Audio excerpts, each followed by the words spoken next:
Segundo a teoria da evolução das espécies, que não é apenas uma teoria, publicada por Charles Darwin no ano de 1859, a natureza vai moldando os seres para que somente os mais capazes sobrevivam e tenham descendentes. Ou seja, os desprovidos de inteligência vão aos poucos dando lugar aos mais adaptados. Mas não é por isso que deixaremos os imbecis sem os seus minutos de fama. Já temos um vídeo aqui no nosso canal sobre pessoas burras. E agora vamos falar da premiação. Porque sim, existe uma premiação para pessoas burras.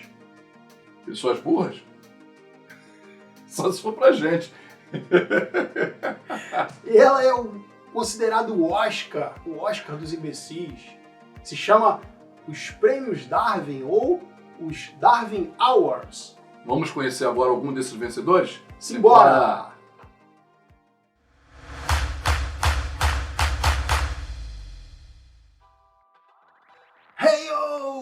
Seja bem-vindo ao nosso canal! Vida longa e próspera! Eu sou Marcelo Pacheco. E eu sou o Jorge X. E nós somos o Raspa Pop. E se você chegou nesse canal aqui, se o YouTube te indicou o nosso canal, ou seja, você caiu aqui de paraquedas, se inscreva aqui agora.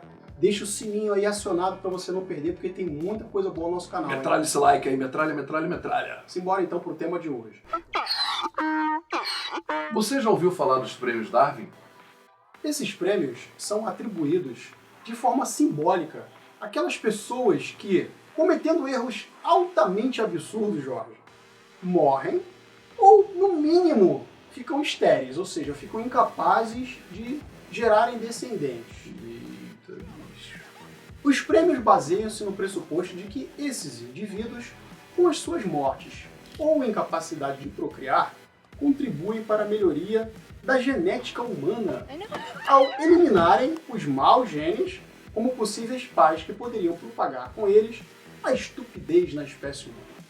Estes prêmios começaram a ser atribuídos a partir de 1991, mas o caso mais antigo remonta a 1874, quando um aluno de uma universidade queria fantasiar-se de vampiro para uma festa para fingir que tinha sido caçado, tentou prender uma estaca de madeira na camisa e acabou atravessando-a no peito, Marcelo.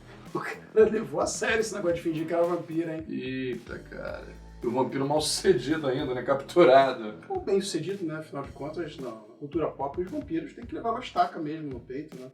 Vampiro brasileiro. E quem teve essa brilhante ideia de criar essa premiação para os imbecis? Vamos lá. Por volta de 1991, a cientista britânica Wendy Northcutt, que vez ou outra ela mandava para os amigos essas situações esdrúxulas, ela institucionalizou o prêmio, ou seja, tornou ele real. Em 1993, ela organizou um site onde ela publica todas as situações com base no que foi publicado na imprensa.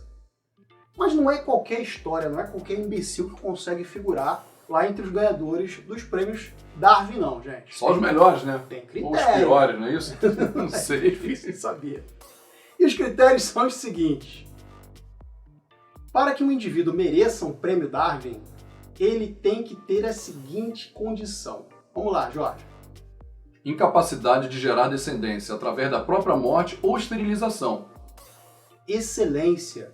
Ele precisa errar de forma estúpida e sensacional. Ou seja, ele tem que fazer péssimo uso da lógica e da razão. Autosseleção. O indivíduo deve causar o desastre sozinho, com mérito incondicionalmente próprio. Ou seja, o indivíduo não pode ter a própria morte ou esterilização causadas pela estupidez de um terceiro, e tampouco causá-la a qualquer transeunte que poderia contribuir de maneira positiva com a humanidade. Maturidade. O indivíduo deve ser considerado alguém com pleno uso das capacidades racionais e motoras, estar sóbrio e realizar o ato de livre e espontânea vontade. Veracidade. O evento precisa ser verificável e comprovável. Excluem-se, portanto, as lendas urbanas. Ou seja, gente, em resumo, para você ser indicado, para você conseguir pelo menos participar da premiação, você tem que ser considerado uma pessoa burra o suficiente para causar um dano. Tem que ser um estúpido mesmo, gente. Um dano a si próprio. Você tem que estar sóbrio, ou seja, não pode estar utilizando drogas, né? Álcool entra aí nessa questão também. Apesar de que a gente sabe que muitas vezes a falta de sobriedade também é causada pela estupidez humana, né? São situações bizarras que tem que acontecer e que muitas vezes as pessoas até duvidam que a estupidez humana chegue a esse ponto. Vocês querem um exemplo? Fala aí, Jorge. Marcelo, apesar da gente já ter visto isso em diversas charges e até mesmo piadinhas, cara, tem um exemplo de um cara que cerrou o galho que ele estava sentado na árvore, cara. De verdade. E bateu as botas. Morreu! Cara, por mais absurdo e até hilário possa ser esse tipo de história... Um humor negro, né, Marcelo? Mas ele também tem um pouco de lição pra gente, né? Existe até uma historinha de que assim, você vai caminhando, a pessoa que está na tua frente cai num buraco, você que está vindo logo em seguida, você também não precisa cair num buraco igual a ele, certo? Então você também aprende com o erro dos outros. Então, divulgar o erro alheio também não deixa de ser didático, não é, Jorge? De certa forma você tem razão. Mas nós estamos falando dos vencedores do Prêmio Darwin, né? Eu não sei se eles aprendem com o erro dos outros, eu não sei como é que funciona isso. Pelo menos eles deixam uma lição para a humanidade. Pra gente sim. Ou será que nós também somos merecedores do Prêmio Darwin? É a verdade, não minto. Vocês querem mais alguns exemplos, não de casos, mas de situações que possam fazer com que você concorra ao Prêmio Darwin? Vamos a elas. Dirigir embriagado. Aliás, tomar qualquer decisão embriagada é uma péssima ideia, né, Jorge? Manusear uma arma sem conhecer o seu funcionamento. Brilhante. Soltar fogos de artifício. Se alguma coisa tem alguma chance de dar errado, é porque vai dar errado. Lady Murphy? É isso aí. Pilotar uma moto sem conhecimento da máquina. Assinar uma cartinha para outra vida, né?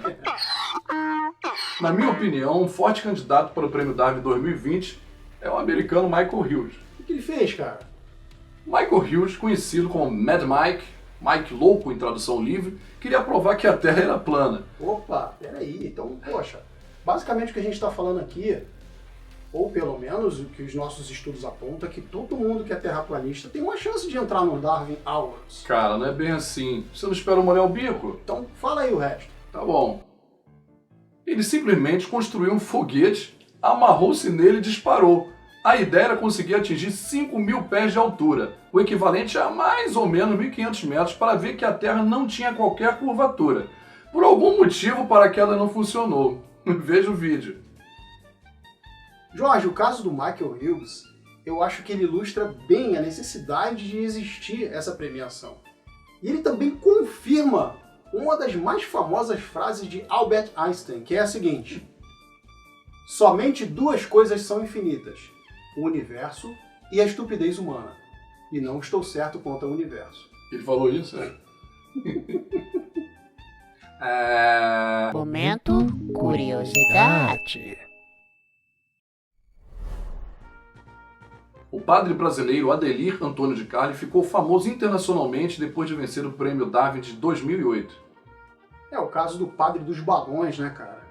Ele fez um voo bem sucedido, conseguiu sobreviver e achou que ele já estava apto a fazer o segundo voo e as coisas deram todas erradas. Até com condições climáticas ruins. Desfavoráveis, mesmo assim ele quis subir, parece que foram 1.000 balões cheios com gás hélio e um vento acabou levando ele na direção contrária do que ele esperava, ele foi em direção ao mar. Ele não sabia operar também o aparelho de GPS. Não sabia operar o aparelho de GPS, ele não estava preparado. Você lembra que ele levou, cara, da boa. Preciso entrar em contato com o pessoal aqui, eles me ensinam a operar esse GPS aqui para dar as coordenadas de latitude e longitude, que é a única forma que alguém por terra pode saber onde eu estou. Cara, ele sendo padre, ele deve ter confiado na providência divina, né? Mas, infelizmente... E aí, gente? Curtiram saber dos prêmios Darwin? Você gostaria de se tornar um candidato? Não aconselho não, hein? Nem por uma maneira, nem por outra. Nem por morte, nem esterilidade, né, Marcelo? Mas eles cumpriram sua função de deixar pra gente grandes lições. Um legado. De vida. Legado. As lições de vida ou de morte, né? Enfim, gente, foi um prazer apresentar esses casos pra vocês. A gente tem muitos outros casos, afinal de contas, essa premiação já é antiga, né? Mas vamos ficando por aqui, senão o vídeo vai ficar longo demais. Valeu? Um abraço e um beijo!